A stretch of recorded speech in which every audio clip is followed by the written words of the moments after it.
Pemirsa, Menteri Investasi yang juga kader Golkar, Bahlil Lahadalia, mengaku tidak tahu menau dengan kondisi yang terjadi di partainya pasca mundurnya Airlangga Hartarto sebagai Ketua Umum. Bahlil mengatakan dia bukan merupakan pengurus DPP Golkar. Dia mengaku hubungannya dengan Airlangga cukup baik. Airlangga, menurut Bahlil, merupakan sahabatnya. Dalam pertemuannya dengan Airlangga di IKN, mereka hanya membahas soal pekerjaan. Dia juga enggan berkomentar terkait pilkada serentak yang akan dihadapi Golkar setelah mundurnya Airlangga.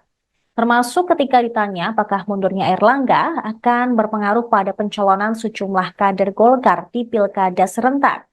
Sebelumnya di tengah mundurnya Airlangga Hartarto sebagai Ketua Umum Golkar, beredar foto Bahlil bertemu dengan Presiden Jokowi dan mantan Wakil Presiden sekaligus politikus senior Golkar, Yusuf Hamka. Maksud kami Yusuf Kala.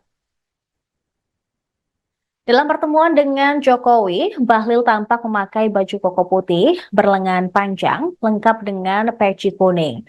Sementara Jokowi mengenakan kemeja putih dengan peci hitam. Keduanya tampak berbincang di samping taman yang diduga berada di kompleks Istana Kepresidenan Jakarta.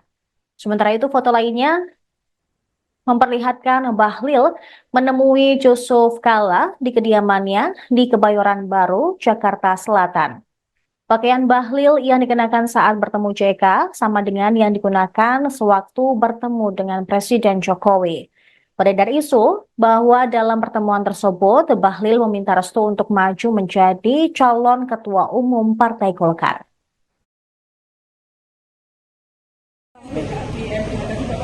Serius dengan Pak Airlangga, apakah mau ngobrolin soal investasi atau soal yang lain, Pak? Saya sama dia kan sahabat baik kok. Tapi kan biasa aja. Biasalah ngomong kerjaan. Ya. Soal Golkar gimana, Pak? Saya nggak tahu ya. Saya betul kader Golkar, tapi sekarang kan bukan pengurus DPP, bukan pengurus DPP. Jadi saya tidak tahu apa yang terjadi di sana. Ya. Tapi mundurnya Pak AH itu akan mengganggu persiapan pilkada nanti nggak sih, Pak? Oh, saya no comment lah kalau urusan itu. Baik, terima kasih Bapak.